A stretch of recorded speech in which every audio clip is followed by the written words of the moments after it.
Hey everybody, it's GauntletX, and welcome back to another premiere draft of Modern Horizons 3. Without further ado, let's get into the pack 1, pick 1. Not a super spicy pack here, we just have like some decent removal spells mainly, between Fell the Propane and Breathe Your Last. We've also got the Riddlegate Gargoyle, which is very solid for a blue-white energy deck. It also doubles as sort of a flyer strategy, where this card plays really well. And then Glimpse the Impossible also has been a huge overperformer, potentially a draw 3 or a get 3 Eldrazi spawn. Both of those can be pretty relevant, but I'm just going to take the very nice removal nice and early. For pick 2, we have some great options at higher rarities here. We have the Aether Revolt, which is for a dedicated energy deck, but it turns any of your energy producing cards, like your creatures that enter the battlefield with 2 energy, into some removal spells as well. You could shoot your opponent in the face if you're aggressive enough, if you're like red-white and you're using the Aether Revolt. So it's pretty good for a dedicated energy deck, but it is only for a dedicated energy deck. So red-white or red-blue, a little bit narrow, and it doesn't go with our first pick at all. But it can be the highest upside card in the whole pack. I am a very big fan of Depth Defiler and Proud Pack Rhino, though. Both of these just have really flexible, really powerful enter the battlefield effects that work great in pretty much any deck, and I think I'm just going to go for the Depth Defiler here. Some kind of blue-black control-y shell would be really nice, starting with both a great removal spell and an excellent way to stabilize a 3/5 body that bounces your opponent's scariest threats. If you have the colorless mana to kick this, then it's super good at getting both of those abilities when it enters. Pick 3, we have Malevolent Rumble, one of the best mono card cards, however, obviously off color from our first 2 picks. Just a very good way to dig for some of your best permanents while still expanding the board, still ramping up a little with that spawn. I like Contaminated Landscape a lot here because it's going to fix us for blue or black while providing us with a potential colorless source to kick the Depth Defiler. And then alternatively, we have a pretty solid counterspell and the Sneaky Snacker, which is a very nice build around for blue-black builds. But I'm going to go for that landscape a little higher here because it's a lot more flexible. If we don't end up in exactly blue-black, this could still be useful for colorless mana or fixing in a white-black deck or a white-blue deck. So a little more overlap with other strategies. Pick 4, not too much going on off color. We've got Refurbished Familiar, great if we have a ton of artifacts. That's more of a black-red thing. So it's somewhat of a gold common here versus Deep Analysis, which I think is just solid card draw for any blue deck. But it is particularly good if we stay blue-black, because there are cards that will trigger or activate whenever we've drawn 3 or more cards in a turn. So because this is a sorcery speed draw 2, we draw 1 card during the draw step, then 2 more when we cast this to get all our sneaky snackers and stuff back from grave. Pick 5, since we have stayed a little open with the landscape here and a little deeper on blue than black, we are open to taking the Riddlegate Gargoyle here over the retrofitted Transmigrant for a blue-black deck. I guess we could also try this Archway if we can get a ton of artifacts. We can improvise some stuff. That's cute, but very narrow. I think Riddlegate Gargoyle is the strongest card that could overlap with some of the cards we've taken so far, heading towards blue-white. We could also head towards blue-red with Superconductor. Perfectly reasonable card, but I think the blue-white deck is a little bit stronger. Now, the Electrozoa would be perfectly fine for a blue-white energy flyers deck, but Cranial Ram is a huge piece of the puzzle for black-red artifacts. That would involve cutting all of the blue and heading in that direction, but seeing it pick 6 is pretty decent, and the Refurbished Familiar is also pretty great in that deck, so stay open to black-red or lock in on blue-white energy stuff. I guess Electrozoa isn't even like completely locked in since it's mono-blue. I'll actually take Electrozoa here. In a pinch, we can still run it in like a blue-black deck, or any blue deck for that matter, but it is a little more tied to blue-white than the other decks, and luckily pick 7 we get another Riddlegate Gargoyle, and we can go ahead and lock in that direction where that Electrozoa pick works out very well for us. Pick 8. There will be one more kind of moment of truth here where we could potentially get like a pick 9 Riddlegate Gargoyle, because I believe there was one in the opening pack, and that would be pretty wild to see it wheel, and that would be an excellent position to be in if it's going to go around the entire draft pod. Perfect. We are probably the only blue-white drafter. It's possible there's like one more and they just didn't take this, you know, pick 2 or pick 3 or something, but it's certainly an open strategy, and that's a great position to be in one of the most open color pairs in your draft pod. Now we get the Hex Goldslith for another 2-drop that produces some energy here. Obviously synergizes with all the other energy creatures. I'm going to take it over the Electrozoa here. Just the efficiency of this card is very, very nice. It kind of snowballs up into steamrolling your opponent later. Aether Spike is great for the strategy. We're going to have plenty of leftover energy to use this as a late game counterspell. The Jolted Awake is also fine. A lot of our best creatures are going to be like 2 mana value, like Riddlegate Gargoyles and stuff, so really easy to just play this, put a Gargoyle back on board. But I like Aether Spike a little better. We get that Electrozoa pick 12, and we are just off to the races here with blue-white energy. And a last pick, Jolted Awake, not bad at all. Not going to be a premium card or super high pick, but not a card that's we can't run here. We could absolutely play it. For pack 2, pick 1, I guess we're taking a Volatile Stormdrake. It's between Volatile Stormdrake and Demon Inferior. Let me read Volatile Stormdrake again, because it does a lot of stuff and requires a lot of reading. So, exchange control of it and a creature an opponent controls. If you do get 4 energy, then sacrifice that creature unless you pay an amount of energy equal to its mana value. That's so weird. I guess if you run this out on turn 2 and your opponent doesn't have a creature out yet, then you just get a 2 mana 3/2 flyer. This feels pretty bad. You like have to exchange it, right? I don't know. Probably still take it over Demon Inferior. Never been super impressed by it running up against it, though.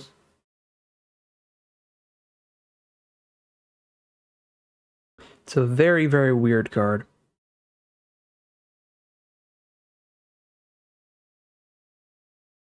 Pack 2, pick 2 is pretty empty, very mediocre. Shapeshifter, mediocre removal because your opponent gains a bunch of life. The Guardian of the Forgotten is just pretty slow, and we're not going to have a ton of modified creatures. We'll have a few that end up with +1/+1 counters just because we are an energy deck if we get a few Hex Goldsliths and stuff, but not enough to make this card consistent. I guess we just take another Jolted Awake. Not a very exciting pack here. Could also speculate red on like Pyro Surfer because it's got a lot higher upside, but I'm just going to stick to blue-white. We're pretty happy with our color pair. We're pretty happy with our lot in life. Pick 3, we've got the Dog Umbra just to get blockers out of the way, but the fact that this does leave the creature with all of its abilities is a little rough.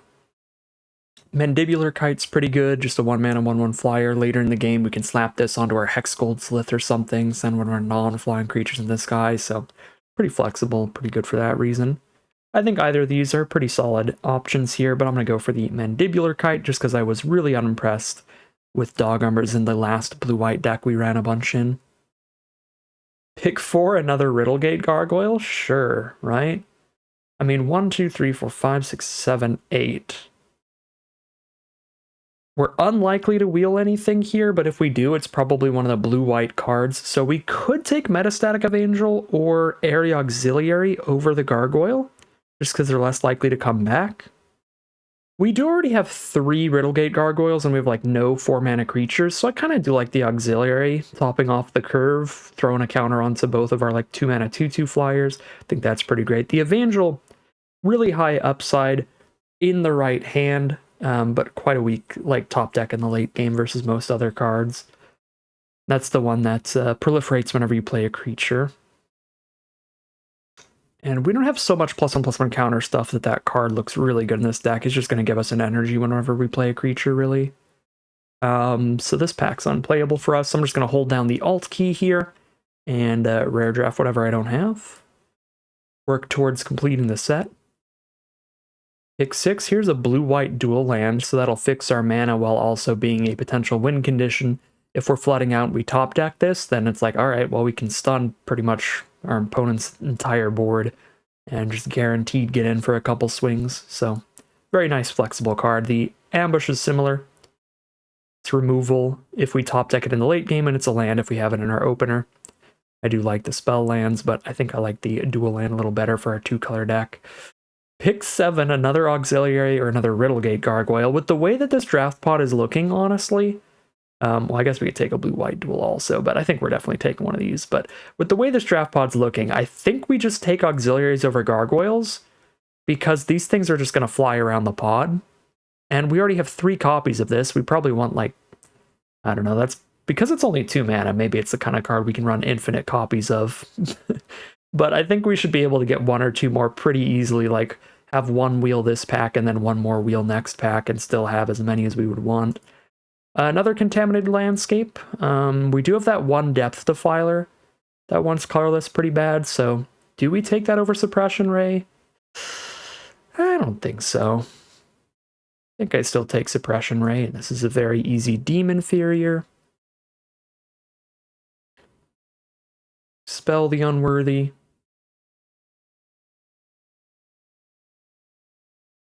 We got that dog umbra.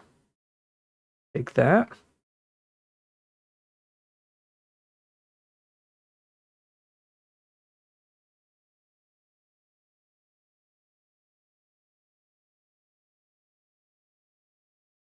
And there we go. That's why we pass all the Riddlegate Gargoyles. We will take that. Somebody took the uncommon over that. We're pretty fine with that. Actually have ended up being more impressed by the common than the uncommon for blue-white energy, just because flying is such a big deal and the lifelink is such a big deal. Well, there's the mythic common. We're obviously as far away as possible from that. We're not playing red or green, so we can't even splash around for it. I guess we're just taking another Mandibular Kite or an Electrozoa. Like, Flooded Strand would be okay, but not really necessary. We have 2 blue-white duels and a blue-white landscape. So Kite or Esper or Electrozoa. I actually think Electrozoa for this deck, because we have all these great ways to use the energy. Ooh, get past the best rare in the format. That also happens to be very good in this deck. I guess most of our creatures already have flying, like almost all of them, so it's less impressive in this deck than usual. But getting an energy every time we play a creature is already going to be great for us. It's just that the pay 3 energy ability is slightly weaker because we're probably putting 2 +1/+1 counters and a flying counter on a creature that already has flying. But still, just 2 +1/+1 counters is already a big deal. Guide of Souls is absurd, and we're super happy to play that. We've got some solid instant speed card draw with Unfathomable Truths. Or we have another Contaminated Landscape. I actually think with the Depth Defiler here, I'll take a second Landscape. Pick 4. Well, we're going to pass the Riddlegate Gargoyle, see if we get it back. Somebody did take the blue-white uncommon, so we're not like guaranteed to get it back, but I think I would rather have like a second Slith here. This rare is also potentially playable in this deck. Whenever a player casts their second spell each turn proliferate, yeah, it's still kind of hard. Once we get to turn 4, I guess we play this turn 3, turn 4, we would try to play 2 2-drops. There's still some risk to it. I'd rather just take a more consistent Hex Gold Slith. Thraben Charm has been pretty excellent, pretty flexible removal. Most white decks have a lot of creatures. This one is no different, so the first ability can kill a lot of stuff, and then there's plenty of enchantments in the format that this can randomly blow up, and sometimes you play against the Reanimator deck, and they just cry. They try to victimize, and you cast this in response. It is brutal. I have been on the reverse end of that, and it is not fun when you're trying to victimize into a Thraben Charm. Pick 6, another Electrozoa, let's go. Rosecut Knight's fine too, but let's just stay low. I was going to say low to the ground, but it's actually low to the skies. Do I take a third landscape over Petrifying Meddler? This card's been pretty impressive. Just stunning something when it hits the board. Kind of a big deal off the Enter the Battlefield effect, and it's a great blocker immediately. It's just a brick house. Yeah, we'll take the Meddler. Pick 8, there is another Riddlegate Gargoyle. There is another Suppression Ray. We're on 4 Gargoyle. 4 Gargoyle. How many Gargoyles? Too many. Maybe that's what we want to find out with this deck. Let's grab a 5th Gargoyle and then a 6th when we wheel that other one, potentially.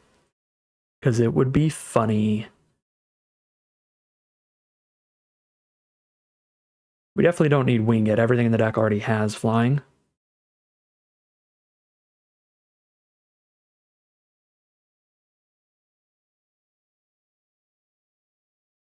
Alright, I don't think we're getting the other one back. Does not look like it. Alright, 5 gargoyles. Still pretty good.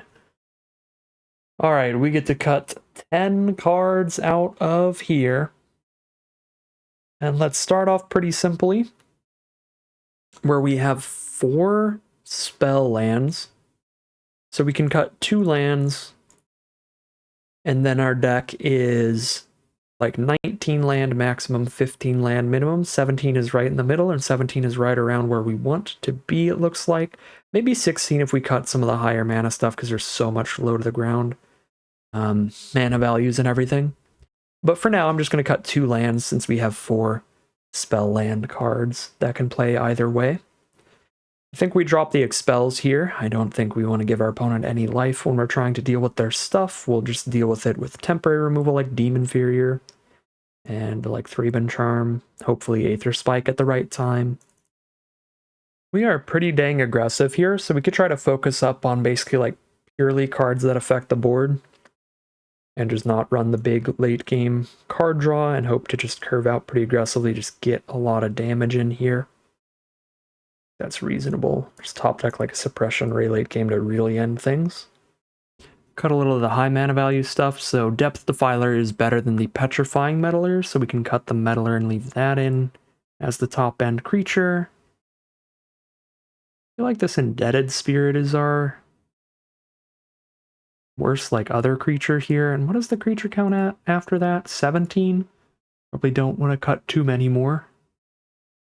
But I only need to cut 2 more cards, so could cut wherever I want here, especially with Mandibular Kite being an 18th creature.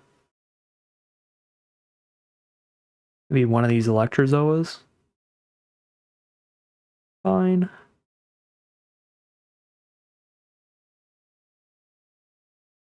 Oh my god. Oh my god, I just realized something. Turn 1, Guide of Souls. Turn 2, just literally any of our 2-drops, and then we attack with Guide of Souls and make it a big flyer.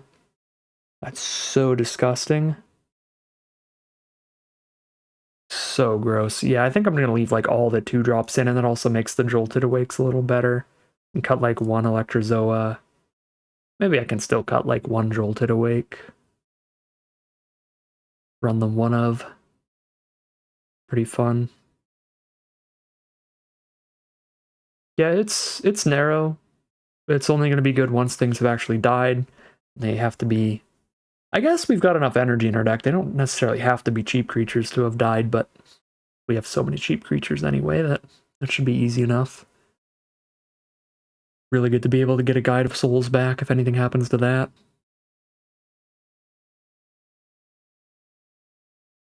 I think I'm going to run them both, and then maybe because we made the curve low enough, we can just cut another land here.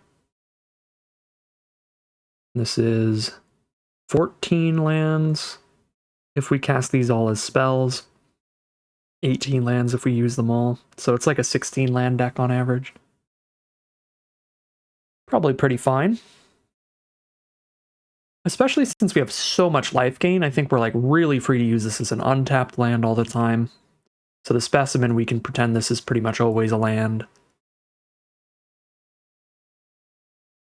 And then probably Suppression Rays are going to be a land more often than not. And then just the Rush of Inspiration is some random card draw most of the time. Since this is just a comes into play tapped blue source for us as a land. Yeah, I don't know. It looks pretty good. Looks pretty fun. I mean, that Guide of Souls getting passed to us was a huge upgrade for this deck, but it looks sweet overall, so we're just going to call it a deck here and hop right into the gameplay. Alright, here we are on the draw for game 1 with a very keepable opener. We'll roll with it.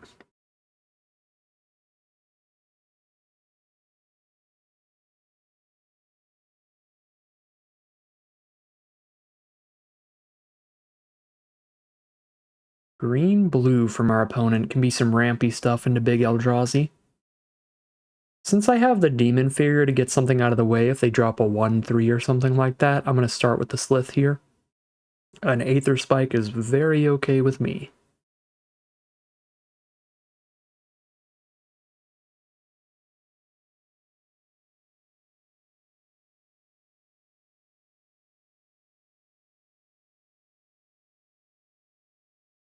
Tapping Voidcraw, there's the 1/3 body. Now we drop in Electrozoa and pass.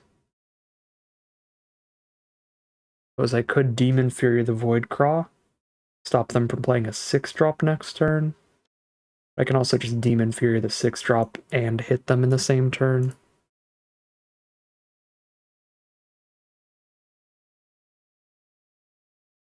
I guess the problem is if they have like 3 6 or 7 mana cards in the hand and they just cast them all in a row off the Voidcraw.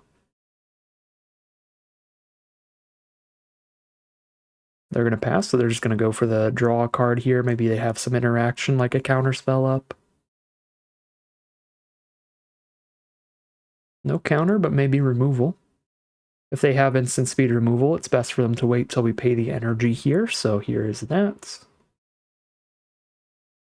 We have paid for the energy. Play an auxiliary with only 1 card to put the counter on? I don't think so. I think we can just slam down a Gargoyle and a Slith here. So we see what they do about the Electrozoa first.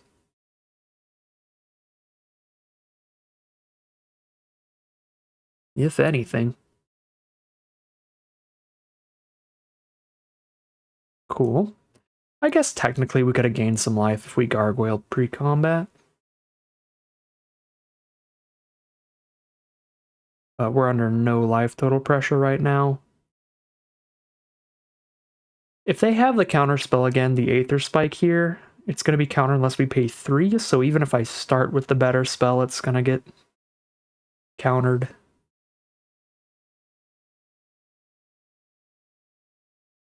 I guess I start with the worst spell and see if they want to throw the counter at it.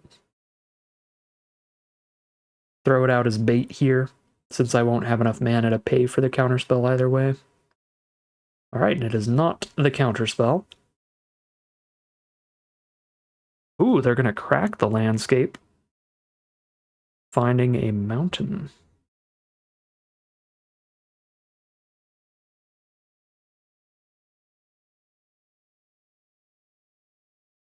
And there's another one, the Seething Landscape. Looking like a full-on 5-color deck. Close, at least. I guess this is blue and red, so it could just be green, blue, red, since this does overlap for 2 of their colors.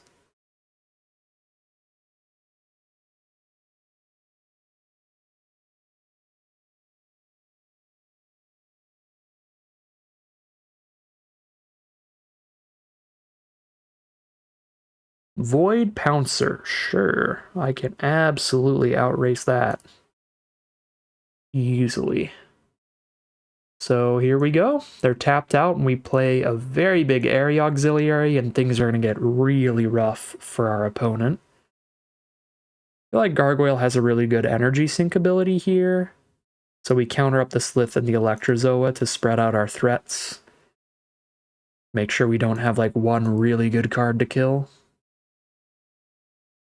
I am not going to give you first strike. And at 15 life, you know, I think I will give lifelink here against a 5/3 trample. I still have 3 energy left after that. Pretty good. They are down to 8 life now. And if I top deck a land, I can tap the whole board and then have lethal.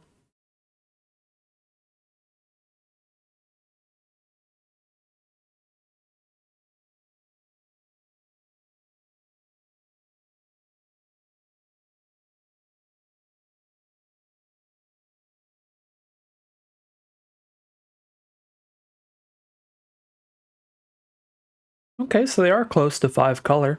They did crack that landscape for a black source, so they're on 4 different colors of lands now.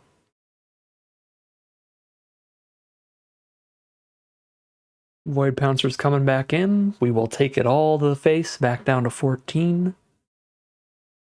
That is not an untapped land. I guess it is technically a land. Since I only need to cast one of these to win the game, most likely, I probably should play one tapped here no matter what. But I guess we just see if Demon Fury resolves, because if it does, they are super dead on board. They're already dead in the sky. But now they're dead even if they have one removal spell. They need double removal to survive.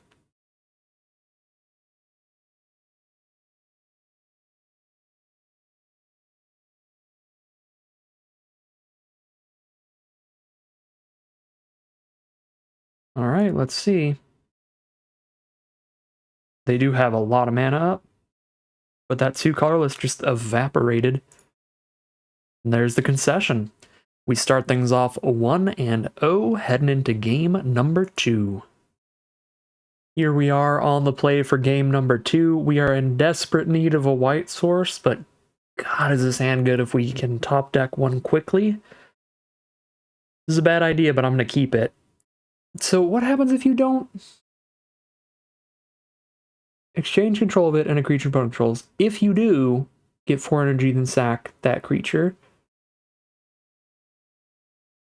If they don't have a creature, you don't exchange it, right? Science! Let's go. Alright, just a 2-mana 3/2 flyer. We top decked the white source, by the way, so we are golden. There's Amped Rampter. See if they hit a 2-drop or less. They did not, so just a 2/1 and they get that energy forever. I can only play one spell here, so let's go Riddlegate Gargoyle, Crack Landscape for white, so I can double spell on a future turn, playing Guide plus Slith. Yeah, let's just keep that pressure in the sky. Make this a quick race. We are not paying any energy when we've got an excellent energy sink coming up with Guide of Souls.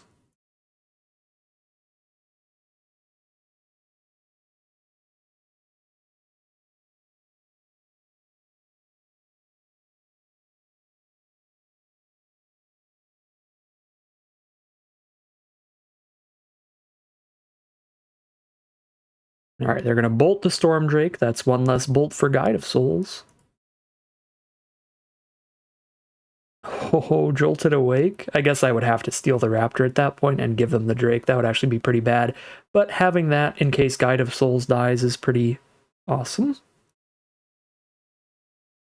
Woo! Now I've got enough energy to use Guide of Souls ability twice. I can only use it once per attack, so I think I just use it on this Gargoyle. And then use it on the Slith next turn. Boom. Race that.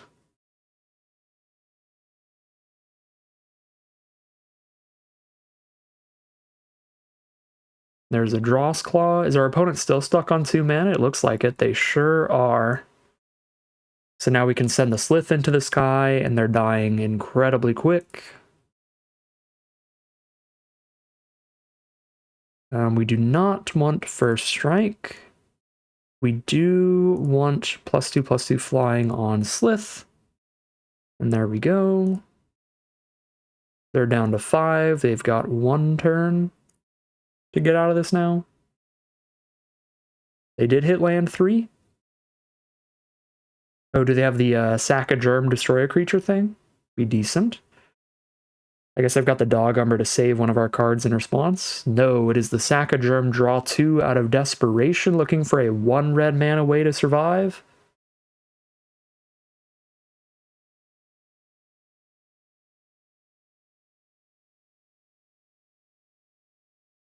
Think we're good. I'm just holding up Dog Umber if they do have a 1 red mana way to kill one of these. Galvanic Discharge, that would work, so here's Dog Umbra, and that should end it. And there's the concession from our opponent. We are now 2-0, just riding the back of the incredible Guide of Souls that game. Actually double rared them as well. The Volatile Stormdrake was just a 2-mana 3/2 flyer for us. A pretty good rate. Here we are on the play for game number 3. This is a pretty slow hand. We don't do anything till turn 3. The Jolted Awake is also almost a mulligan here because it doesn't pick up anything in the hand. I actually kind of want to take the mulligan because 4 lands is also a lot. It feels like we could ditch one of these cards and the hand would be essentially the same, so we might as well ditch a card to look for something a little lower curve. Yeah, this is better for sure. And now we just ditch a plains on this one, I believe. And get rolling in. Ooh, Hexgold Slith? Sure. We'll start with that one. Get the ball rolling. Hexgold Slith turn 2 on the play. Usually pretty great. Yep, here's the Hexgold Slith battle. Do I mind if they trade? Blue-white mirror? They're blue-white-green. I think because we have Thraben Charm and Dog Umbra here.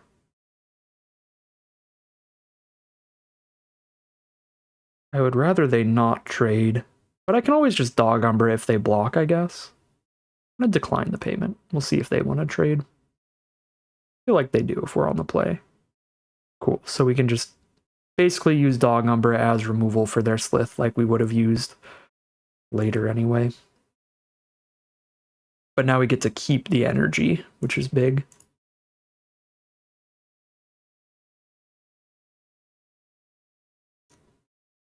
Glyph Elemental? Alright, Thraben Charm's great against that. Even if we have no creatures on board, we can just destroy it. And it might be relevant, because that's already a 4/4, so being able to destroy target enchantment instead of deal damage to it could certainly be a thing. Triple blue before double white, so I cannot double spell this turn. I think we just clear a path for the Hexgold Slith then, since that Glyph Elemental is quite a big deal.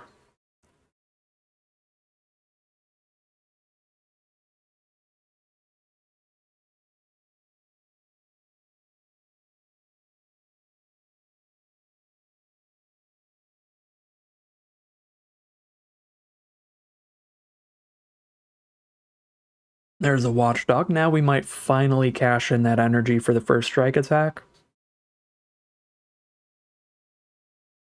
Double Riddlegate Gargoyle. I don't really care about the lifelink right now at 20, so we'll wait for post-combat here.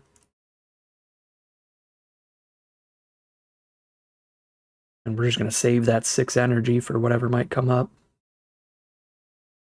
It could be useful just for more first strike swings with the Slith.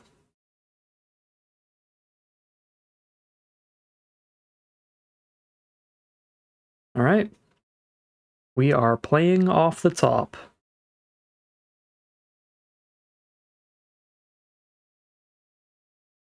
Come on in, Watchdog.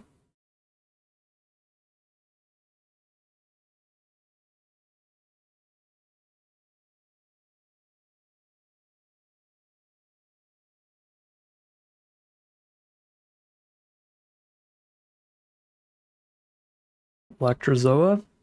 Do not mind that at all.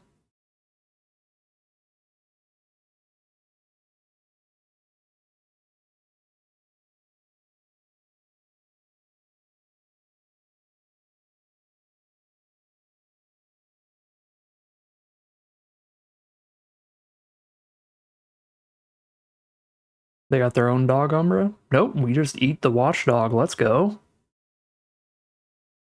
Spend 2 energy to kill a Watchdog.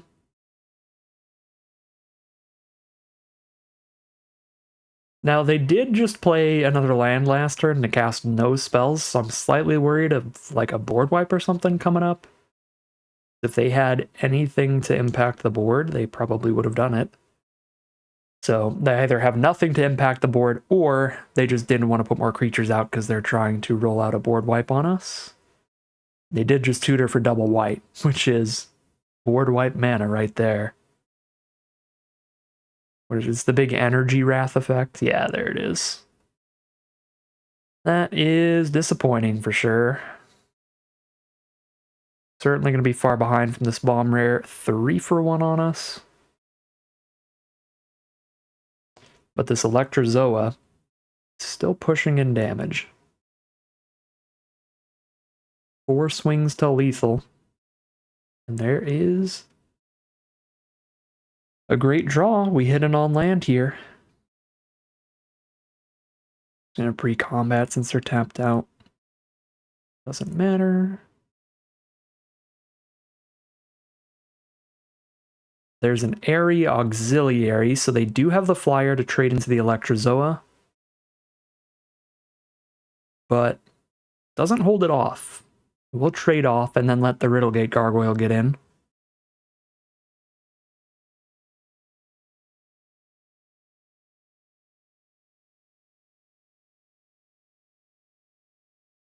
Probably want to start gaining some life. I've got so much energy here.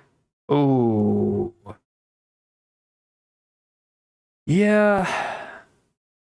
Aura on the Auxiliary does hold off the Electrozoa then. Holds off all the flyers. I can hit them for 2. Sacking Electrozoa is not worth it yet. So we decline and we have to like top deck our stun all creatures kind of thing. That would be pretty much an insta win top deck, and we have 2 copies of that. Actually, a lot of top decks that'll work. Guide of Souls would be pretty incredible. That's bold. Would you just top deck lethal? 13 life? This is 10 on board? They top deck a +3/+3 spell? I'll take that gamble. Let's see what you drew.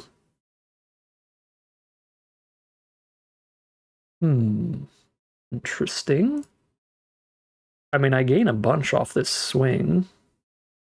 And then I pick up a chump blocker with Jolted Awake.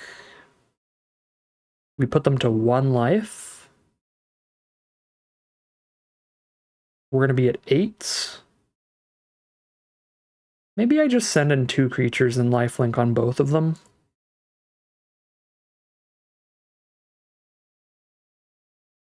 Still threatening a lethal counterattack. And then I don't die to them having removal in hand. Probably feels best.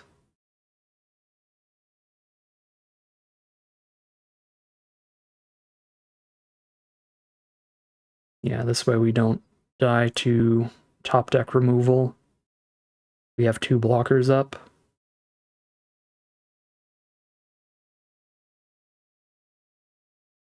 Just Riddlegate again.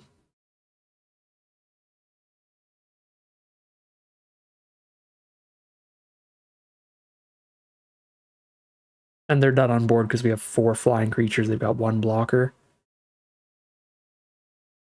Even if we don't put them to 1. We'll have 3 flying creatures left if we have to chump with 1. This looks good. It looks like we are locked in for the kill here.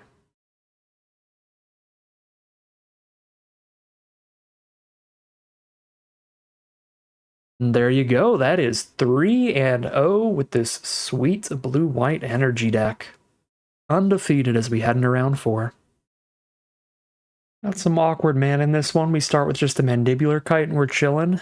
If I don't immediately top deck the blue source, I can just cycle this Jolted Awake since it's not going to be usable until there's a Gargoyle engrave anyway, so I think we can keep. We go Kite, cycle Jolted Awake, hope for blue. But we've got 2 draw steps to hit blue actually since we're on the draw here. We failed on the first one. Playing against blue-black. Emrakul's Messenger. And we failed on the second draw as well. We have 4 white sources before the first blue, sadly. Actually, maybe should have held back here. I mean, our deck is loaded with lifelinkers, so maybe not.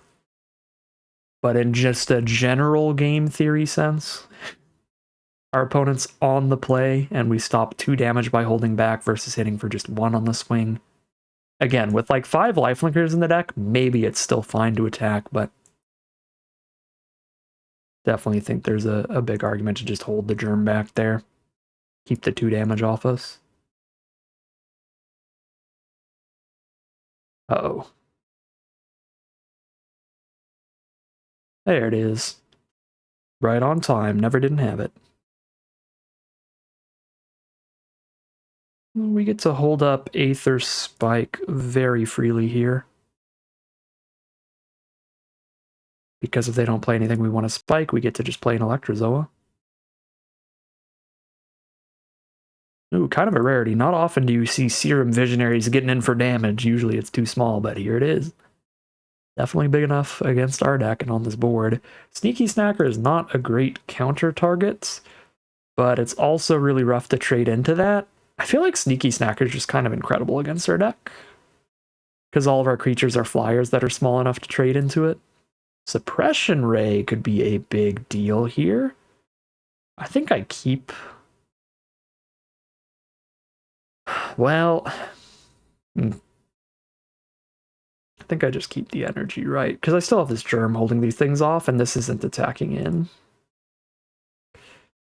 Now we have a predicament. Because I can't hold up Aether Spike while playing a Gargoyle. So if they don't play something I want to Aether Spike, then I'm not playing anything. I think I'll play a Gargoyle. Like, Suppression Ray really wants me to get as many creatures on board as quickly as possible here. To where it's pretty hard to justify skipping out on casting a creature. We want to try to have all the creatures in our hand on board and then cast a Suppression Ray and stun everything.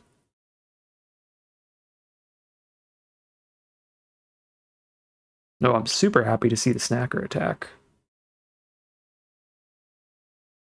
I don't think I even trade in, I just don't want it to be a blocker.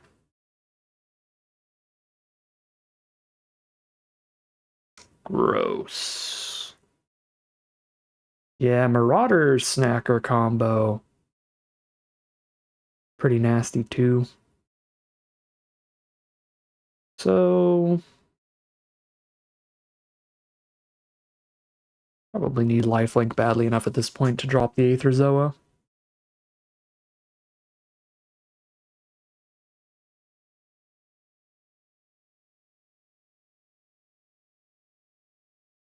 Got Suppression Ray now, but don't have the creatures to make it really matter. So we're doing another turn of holding up the Aether Spike and being sad about only having one blue source.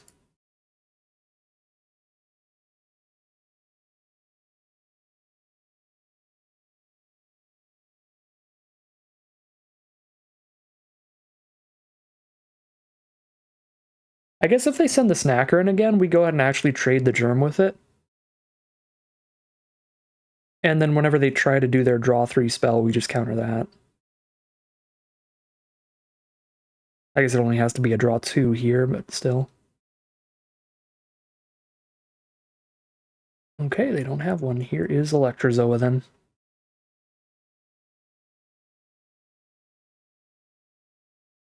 Okay.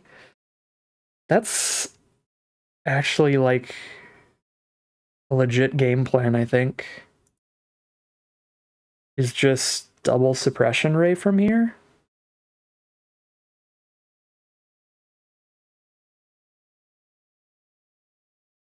Sure.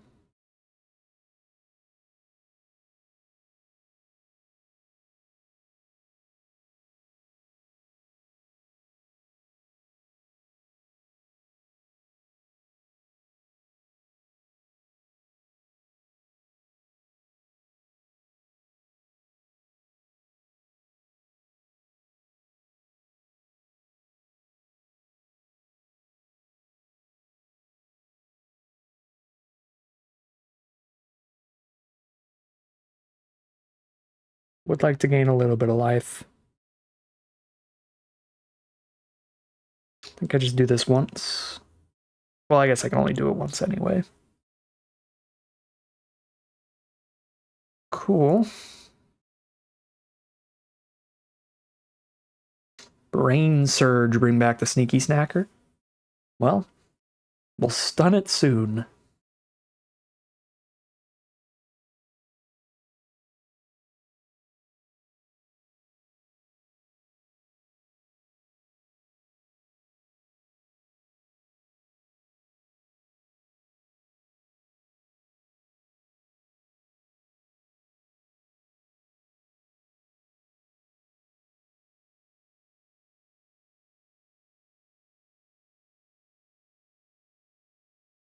Come on, top deck island. So we can play Gargoyle, hold up Aether Spike, then Suppression Ray next turn. That is not top deck island. So I can play a Gargoyle and a Thraben Charm here, I suppose. The play for now, and then we do still Suppression Ray next turn.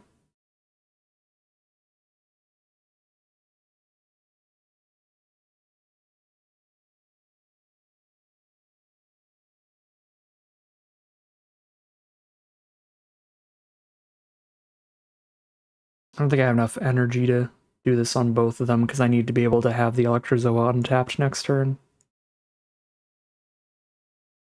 If it doesn't get killed here. Yeah, that's unfortunate.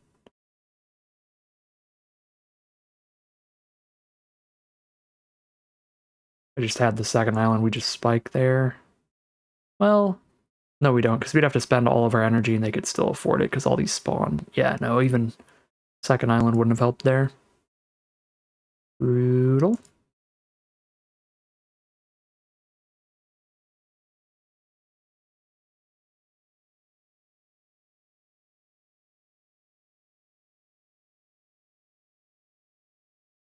Six. 1, 2, 3, 4, 5, 6. Power in the sky. Raven Charm while they're tapped out.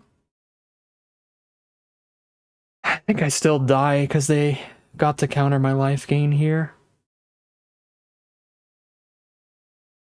I can kill the messenger. I'm at 6 life. They attack for 1, 2, 3, 4, 5, and then drain me again. Guess I block there. They attack for 3 and then drain me.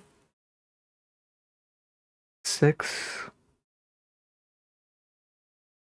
It's me to 5. I guess they wither and bloom the Kami, and then we're dead no matter what, right? With just one blocker. What if I Thraben Charm the Kami? Then we're at 6. They attack with these 3. They have to have specifically removal for us to die, but then we can't have any chance of winning anyway. Alright. We got. Seems like a really horrible matchup, honestly. Just Sneaky Snacker alone kind of blanks my deck.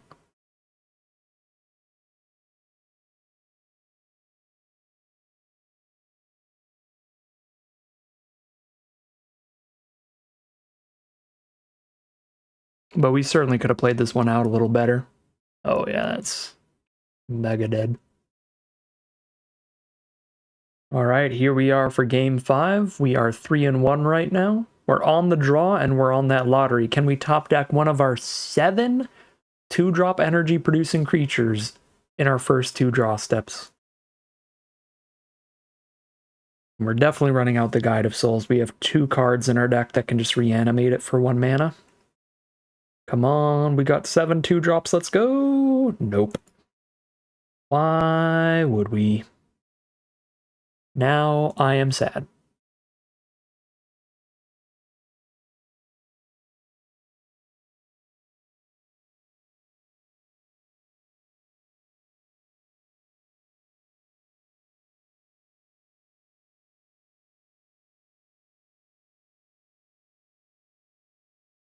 The ooze only does things while it's attacking, so we dog umber that instead of Aether Spike to save the Aether Spike for something else. Straws are rough. Did not hit the 2-drop in time, and we just didn't hit any creatures that cost 3 or less.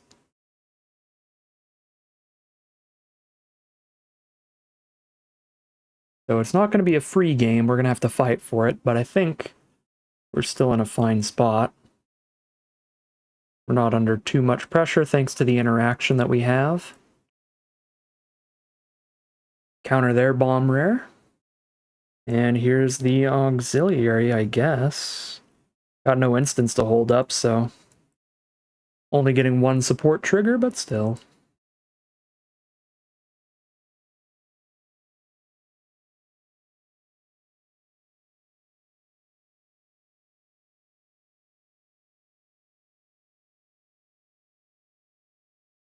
Another ooze. Have them redraw that with Demon Inferior.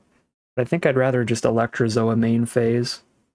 and have 3 energy and just really pressure them here.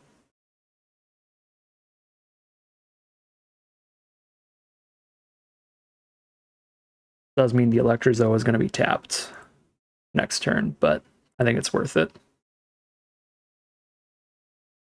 Oh no, it's not. Because the bonus energy. That's right. So this is super perfect.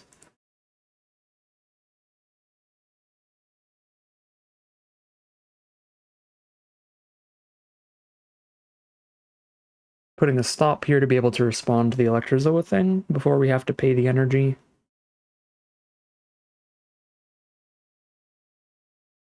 But I guess since we got the energy already, we're good. I don't remember if we have instant speed energy production in this deck. I don't think so. I think it's pretty much all creatures. They're exactly dead on board right now.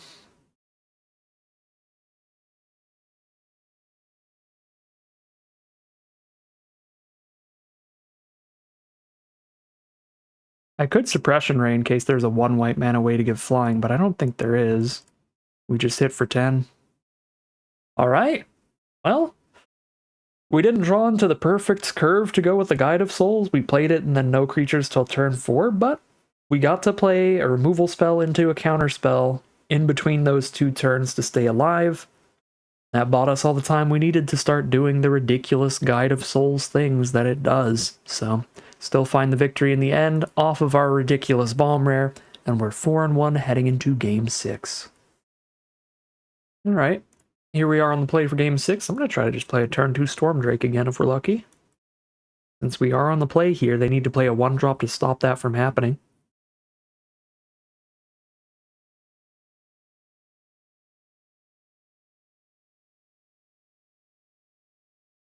Alright, they didn't play a 1-drop. Let's go, Stormdrake! Woo!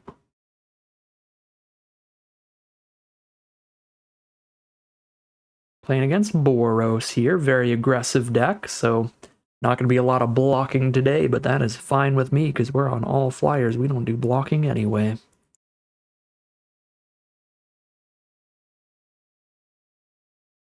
Got a great curve, Stormdrake into Electrozoa into Auxiliary to have 2 4-power flyers on board. Ew, they have blue too?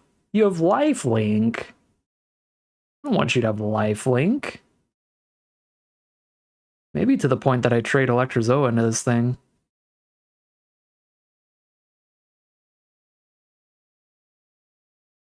No, because I'm curving into an Auxiliary.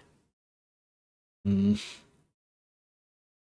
never going to race a Gargoyle on their board, are we? I guess they're saving the energy. They're not spending it on Lifelink here. But then they can spend it on Lifelink next turn. Yeah, no, it's too hard to potentially race. Sorry, Auxiliary. Be a little sadder here. I think I still tap out for that though, because then next turn I can cast both of these.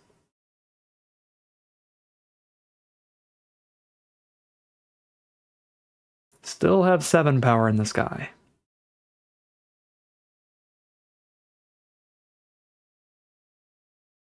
Bespoke Battle Wagon. Very grindy card. Keeps tapping our best creature. It actually can't tap this. Hexproof from activated abilities. They can't tap the Stormdrake, but they can tap the Auxiliary every turn still. So if I want to gain a bunch of life, I can. Lifelink the Stormdrake up guaranteed, so I guess I pre-combat the Gargoyle for that option. But 18 life, you know, I don't think I do. I think we just slam down Electrozoa. Well, no, we're still against Boros and I have tons of extra energy. So just in case.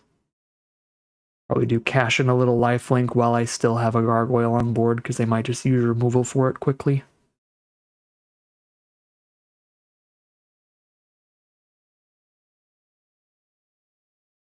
I mean, you never know. They can do some explosive things with like Scurry of Gremlins and stuff. Rage. There goes Gargoyle, probably. 3 to any target and they gain 3. Maybe Auxiliary just because of the life total pressure they're under. And that looks like the case. So if they get 6 cards engraved, they can escape it, and then they have a 6/6 that does that when it hits the board and every time it attacks, which is a super bad time for us. So let's hope they cannot escape that anytime soon. And we can just kill them before that happens. Alright, Battle Wagon taps the Electrozoa here.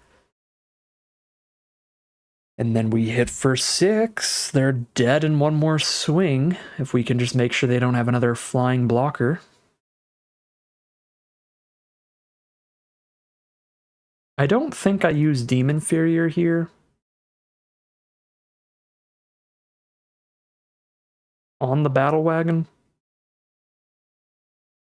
Because unless they play another energy card, it can't do anything anyway. And I want to make sure that I have lethal through a flying blocker. Well, I suppose if I Demon Inferior the Battle Wagon, and then they just cast a flying blocker, I still have... No, I'm 1 off of lethal. They block with the flyer and take 5, because they block Storm Drake. Yeah, I don't know. I could see an argument either way, but I'm pretty sure we save this. And it doesn't matter, they cannot even deal with the current board, even if we didn't have anything in hand, so they're going to scoop them up there, and we are now 5-1, guaranteed to be in the money out of this draft. All right, here we are for game 7 on the draw. This is an excellent hand. Very flexible. It's a 4-lander if we need it to be. Or if we just keep top decking lands, we can play these as spells. I think I landscape for blue here. Although, this is already a blue source. I could just play a blue source, and then we could landscape for white to be able to double spell. Dog Umbra and a Gargoyle later, stuff like that. Maybe it's worth just playing Orderly Plaza for an actual full-on dual land, even though Suppression Ray could be a great finisher later. It is a Perdinky Mink.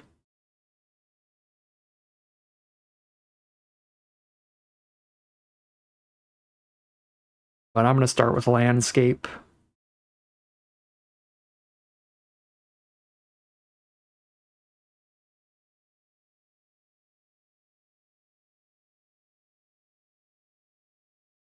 Might actually Landscape on white and then Specimen untapped on blue into Gargoyle, just to set up the Dog Umbra plus Gargoyle turn.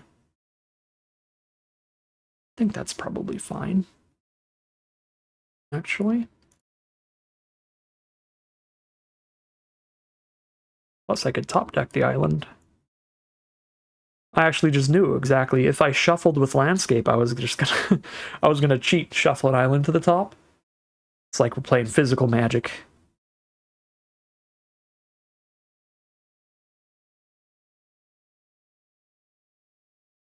Playing against Teamer Eldrazi over there. They've got the Propagator drone, so any Eldrazi spawn they have threaten to do 1,000,000 damage.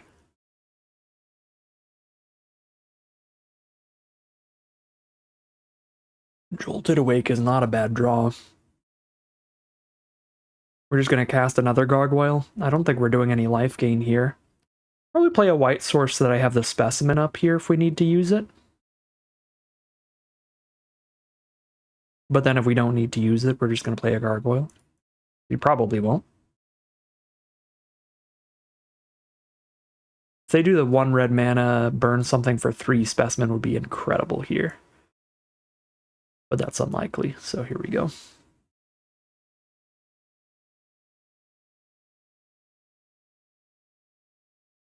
I guess that's the one flaw here of playing the untapped lands that I have Specimen up during that swing, is that now I didn't get rid of like a tap land that turn.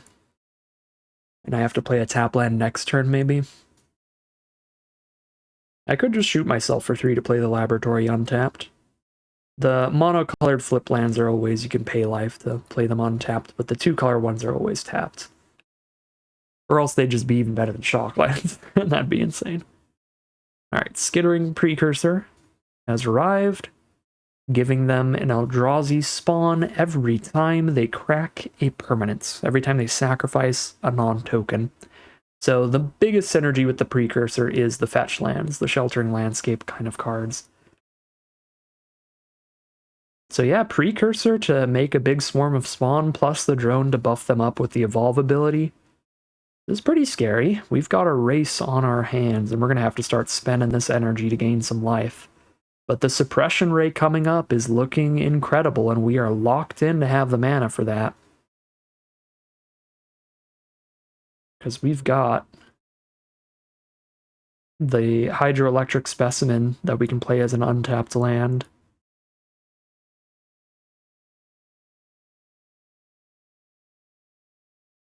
And gaining just 2 is a slightly hard sell. But I don't have other energy sinks right now outside of the suppression ray.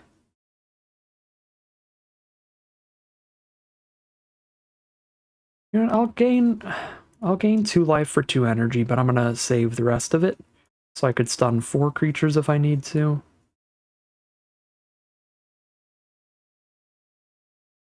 Are we holding up Hydroelectric Specimen instead of playing Demon Farrier on Precursor? Or Propagator? Demon Farrier does seem pretty decent here. But I am still holding up Dog Umbra while holding up Specimen, so let's hold up the instance. We've got multiple options there. If they play something really good that gets me to Hydroelectric Specimen, then I guess we don't Suppression Ray yet. But it's probably alright considering none of their creatures can block our flyers right now anyway. And we could just top deck a different land than the Specimen.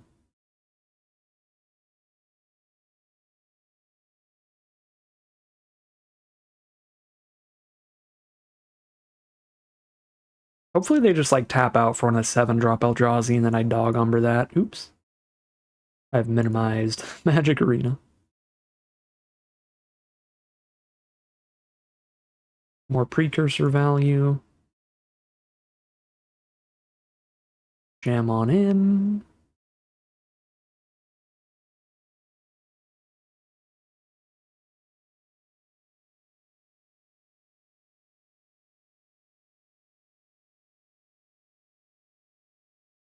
Unfathomable Truth.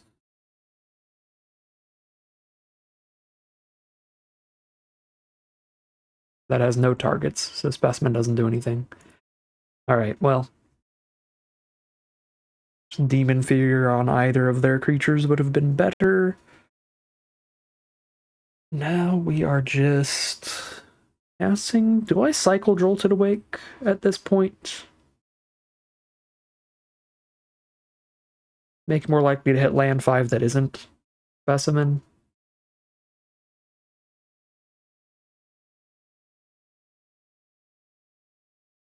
I guess.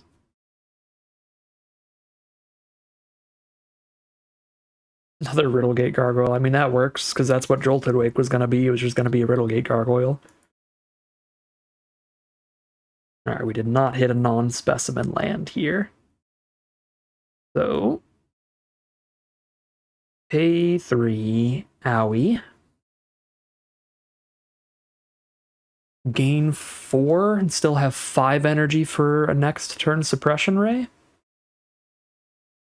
Seems big to me.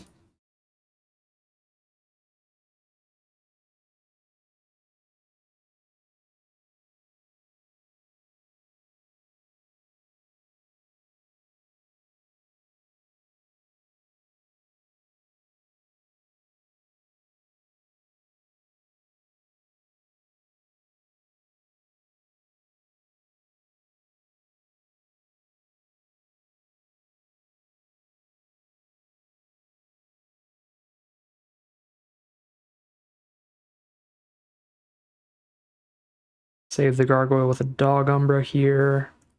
We still play Electrozoa, but then I have less energy for stunning next turn.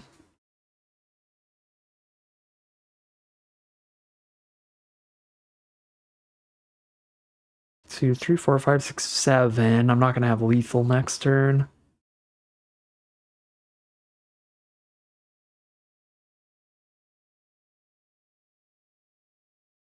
It's a close race.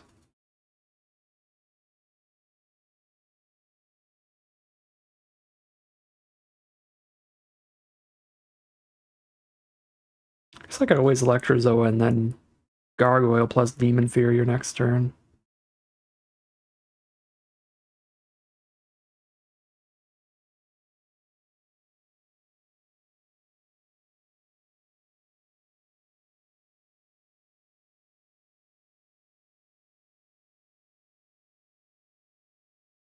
Oh, they just drafted the entire draft pot of landscapes. Wild.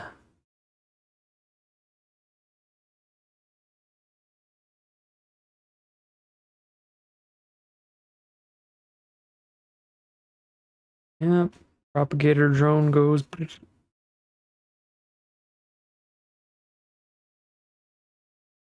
Disgusting. Alright, well, we're dead. Then.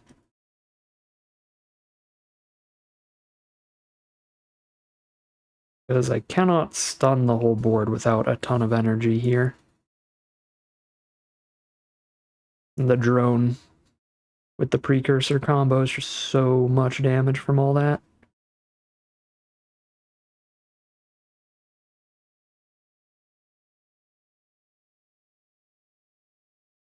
Yep, I could stun like 2 of their cards here, and then have like no energy left. Also not expand my board at all.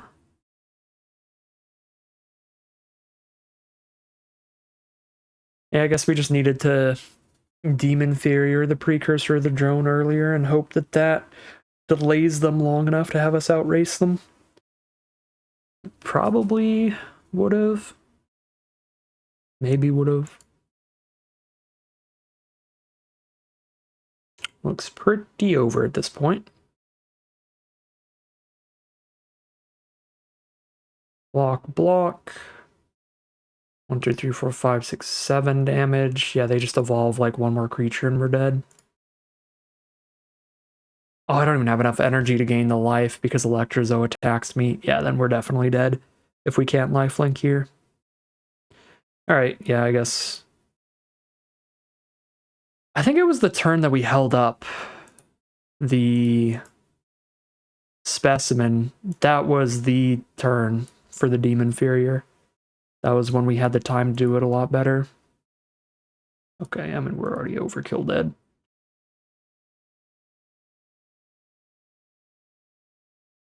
Yeah. That was way too much of a gamble, trying to just hold up the specimen there. With Dog Umbra as the only other play, when all their creatures already had good abilities, we just needed to Demon Inferior one of the two, and we probably would have won the game pretty handily. I think it pretty much all comes down to that turn there. Alright. No more holding up instant speed nonsense when we have very viable sorcery speed plays that are guaranteed versus just hoping they do something specific. Here we are on the draw again. This is a snap keep.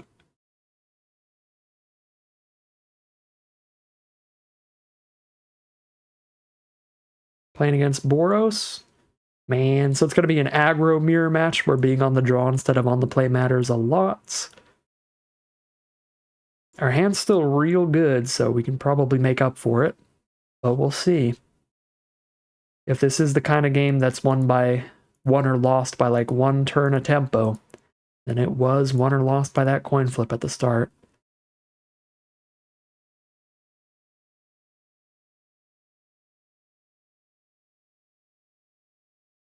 Nyxborn Unicorn. And the discharge. Incredibly efficient turn.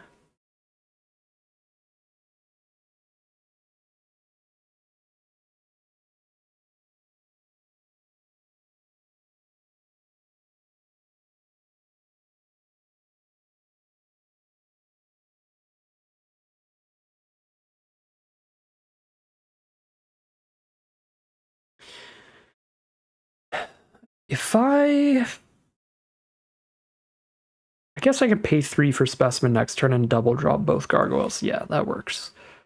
I was gonna say, how do I cast the most spells here and impact the board as much as quickly as possible, because that is what is gonna matter here. And it's Electrozoa here, untapped land, double Gargoyle next turn. Well, I guess I need to turn this into a white to do that, so I actually can't. Yeah, no, this is actually not possible to cast 1 spell this turn and 2 next turn. Unless I like Gargoyle, Crack Landscape, and then top deck a 2-drop.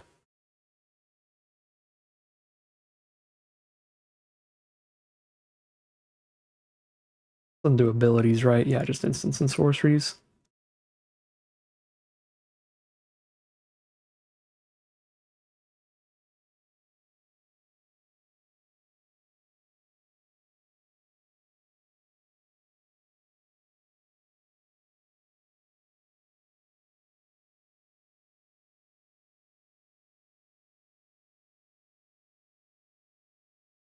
So yeah, we cast 1 spell here because we sadly have a colorless source.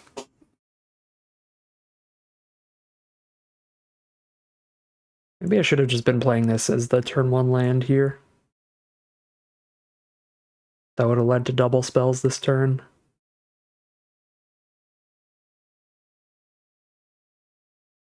So I can play a Gargoyle here and crack a landscape. And then turn 5 next turn, I can play a Gargoyle and a Demon Inferior. I feel like that's probably pretty good. Even if I don't hit a land, I can pay the life on the Specimen for that.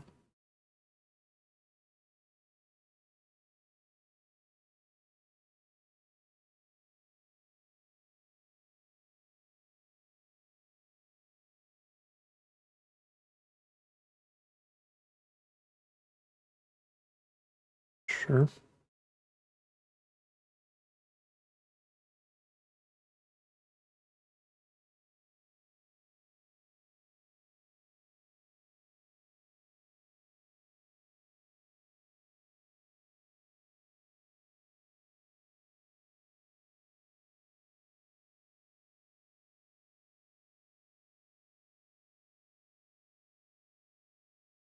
Stun their whole board next turn.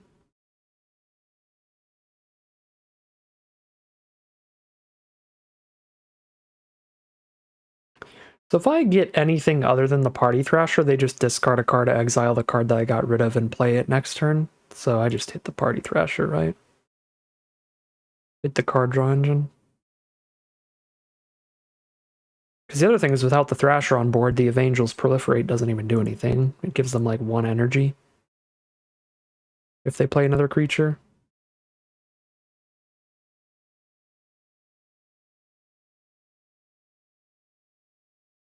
And the Unicorn doesn't do anything because there's no creature to mentor onto, no creature with low enough power. Okay, Skyclaw matters, but Suppression Ray wins this. Wins this race for sure.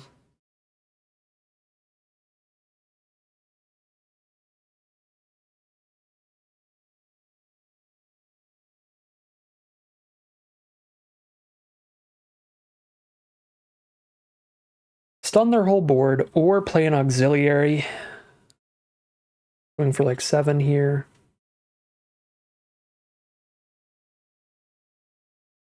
We stun everybody, for sure.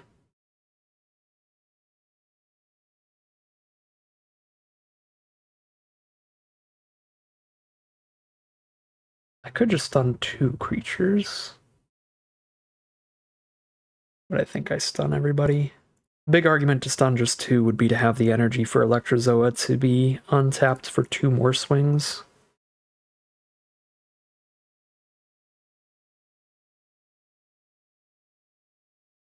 Oh. Wow. Just literal lethal. Well, that's obnoxious. Alright, I guess that ends our run. Scurry of Gremlins does Scurry of Gremlins things. No, I did not enjoy the endgame Scurry of Gremlins on that one. Oh. well, still a 5-win run. We still leave this event with more gems than we paid to enter, so still a great run overall. I don't feel like this game was super winnable then. They end with the scurry there. There were definitely other lines we could have taken, but they had some great card advantage through Party Thrasher if the game goes long. Great card selection there to make sure they win the top deck war. So trying to like Suppression Ray into end of the game a little quicker felt like the best bet. So if we did play safer and like didn't do that and just buffed the board and tried to lifelink a little more, we still just died to Scurry of Gremlins, because then we have like 2 or 3 blockers against all of this that's actually untapped. Yeah, I mean, Scurry just completely demolishes us there no matter what we do. I think our second loss was really the winnable game. That was the one where we punted one away. Just trying to get our little hydroelectric specimen weird to actually do something instead of just being like a bad land, and it ended up just always being a bad land. It never really had an opportunity to play super well. Suppression Ray was fine. It was a bit of an underperformer in those later games for sure, where it just never ended up mattering enough. But earlier on, there was a game or two where it did look pretty good. And obviously being able to be a blue-white source is a big deal. Part of this being an underperformer was self-imposed, where we have enough restrictive mana costs with 5 cards at 2 mana that cost both a white and a blue that we probably should be playing this turn 1 a lot more often than I was. Just to have the perfect mana to curve out a little quicker. Like in that last game, that's probably one of the biggest things that could have gone differently, is if we just did play Orderly Plaza turn 1 instead of any landscape nonsense, we likely could have double spelled on turn 4 and had a quicker clock, had more life gain earlier, maybe changed the course of that game a little bit. I think we still probably lose to that Scurry of Gremlins, but that was the big turning point for that game, or the big thing that could have went different there. But no, I think biggest punt of the day, biggest misplay of the day was the Specimen Dog Umbra being our 2 instant speed cards and wanting to hold one of those up instead of just like playing another Gargoyle and Demon Furriering the 3/3 Menace that spits out more Eldrazi spawns. That would have likely slowed that Eldrazi opponent down enough to outrace them over time, but just had a pretty bad turn there, and then didn't have a great time to use the Demon Furrier from then on, because we had other very reasonable plays. So we missed out on the one turn that was like a really good time to just use it and get it out of the way. That would have been the one super winnable game. Outside of that, though, I'm very happy with how I drafted. That's usually what it tends to be the case for me, is that I really enjoy the drafting portion, and I think I did a pretty good job here finding the open colors. I mean, we could have had like 8 gargoyles if we really wanted. I think this is just about the best deck we could have ended up in this draft pod, so the drafting itself went incredibly, and this deck is capable of a 7-win run for sure, but the gameplay itself, we had a little bit of user error that held us back. I think, again, our second loss was super winnable, and had we won that second game, then we would have been 6-2 right now, with a chance heading into the final battle of a potential 7-win run. Depends on what our final opponent is. So, again, really nice deck. I think perfectly capable of a 7-winner, but a little bit of human error pulls it down to the 5-3 record here. Outside of that, just some underperformers, being the Specimen played really poorly. It was just never good to cast that thing. So this was really bad. But the Suppression Rays, again, I think those are still decent cards. That was just me not using them completely correctly. We should have just been playing them as dual lands more often. I think everything else in the deck did pretty well, and never did super terribly. I mean, Rush of Inspiration never really got to do anything, but we only drew it like one time, so there's that. But that is going to end today's video. As always, I'd like to thank my patrons and YouTube members for their support, as well as you for watching the video. If you enjoyed this video and are interested in seeing some more, you can always like, comment, and subscribe to tell the YouTube algorithm to send you some more in your recommended feed. If you'd like to catch me live, you can check out the Twitch channel in the link in the description below. And if you'd like to support the channel directly, you can check out the Patreon link in the description below. But other than that, as always, thank you very much for watching, and I'll see you again soon for some more Magic Arena.